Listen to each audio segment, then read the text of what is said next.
What's good, Sports World? Sports Reporter without pay. 19 NBA season preview part 3. We did the Eastern Conference. We did the Western Conference. This video is just going to kind of tie it all in together and give our predictions on what we think this upcoming season is going to bring us. If you haven't, look in the related videos or search my page. Go back and watch the Eastern preview. Look at the Western preview. Like, comment, share, subscribe. Whole nine. So let's jump right in. 2018-19 NBA season. We talked about our contenders in the East and the West. My finals preview, I got the Dubs over the Celtics in 6. It sounds like a safe bet. Many people are picking that as the finals preview, but it makes sense. It's kind of like the last 3 years. Cavs versus Dubs made a whole lot of sense. With LeBron out of the East and it being wide open, Celtics have to be the favorites. This is a team who went to 7 games versus Bron and the Cavs without their two quote-unquote superstars. They're two big offseason acquisitions, Kyrie, Irving, and Gordon Hayward. One guy gets hurt in the first 5 minutes of the season. The other guy misses majority of the season. Both of those guys are back. That's a lot of talent and a great coach. I mean, they have it all. Boston has it all. I don't see anybody beating them in 7. And Golden State, man, it's just too much sauce. That's just way too much talent. I mean, you're talking about a team in the past 4 years, their worst season was winning 58 games, right? And they add Boogie Cousins in the offseason. And he'll be healthy. He don't have to play most of the season. He'll just come around their playoff times.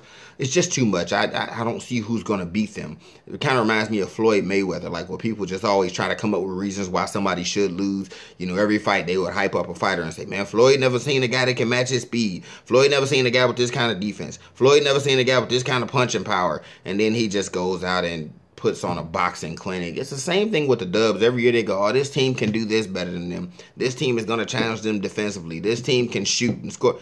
It's just too much. Nobody's going to beat them in 7. I got the Dubs winning a 4th championship in 5 years. Dynasty. Book it, right? League MVP, I said Steph was going to be the best player in the West, and I think he has a really good chance at being the league MVP. If the Dubs can go out and win 60 to 65 games, and he has the kind of season I think he's going to have, only problem with that is with him and Durant doing the whole splitting the votes and who's the better player, who's the most important player. But if you've watched the Dubs over the past 3 seasons, even with the addition of Kevin Durant, Steph Curry is the most important player on that team. They go as he goes. His mere presence on the court changes the offense for everybody. If you look at the Golden State Warriors numbers when Steph doesn't play, offensive rating goes down, field goal percentage goes down, team's three-point percentage goes down. He makes life easy for everybody. When you have a guy that you have to guard, from the time he crosses half court, he changes it for everybody. So his value, I don't even think can be measured in numbers, but I think he's going to have the kind of statistical season that'll warrant him getting some MVP votes. If it's not him, AD and Giannis would be my next 2 people I think have a really good chance to win MVP. But both those guys are going to have a hard time being a top 3 or 4 seed. And unless you have the kind of statistical season Russell Westbrook has, he's the only player to not be a top 3 seed and win it. Russell Westbrook is the only player to ever win MVP that wasn't a top 3 seed in the modern era. The only other 2 people that did it as a 3 seed were Michael Jordan and Steve Nash, and they had monster seasons as well. So if AD goes something like 32, 12, and 3, even that won't be enough as a 5 or 6 seed. Him or Giannis have to get into that top 3 range in their conferences to really be MVP candidates. Most improved player, I talked about this in the East. I think it'll be Aaron Gordon. I'm expecting a big year from him. Rookie of the year, Trae Young.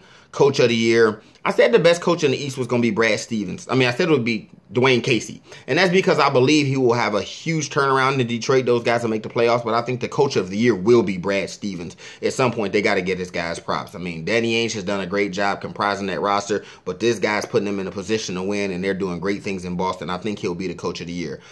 Big storyline that we should all be kind of paying attention to throughout the season has to be Minnesota. What's going on there? Will Jimmy Butler still be there? Will he not be there? If he is there, will that stuff carry on over to the court? How's Minnesota going to look? Because I was expecting big things from Minnesota. Anybody knows me know I'm a huge Cat fan. I'm huge on Karl Anthony Towns. I think he has the opportunity to be the best big in the game, right? But now with this, all this turmoil going on in Minnesota, these guys can find themselves on the outside looking in the playoffs. I personally got them in the playoffs. I got them sitting around a 5 seed or so. But we'll see how that all works out with Jimmy Butler. If they can trade him, what do they get back for him? So Minnesota will be something to pay attention to.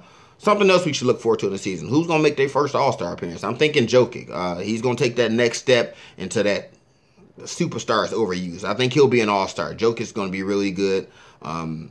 Someone who may get snubbed as an all-star. A guy like Steven Adams may have a really, really good year. I don't foresee him being an all-star. The West is just loaded with so much talent. I heard the announcer say on TV, they say, oh, we'll be calling him all-star Steven Adams soon. I don't see how. You know, in the West, we talking the bigs are all put together.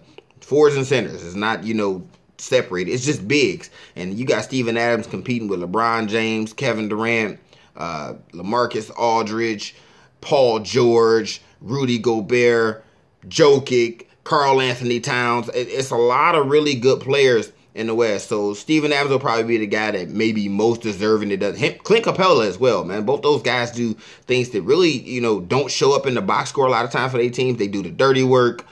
Those guys are really good players. I just don't see them making an all-star team.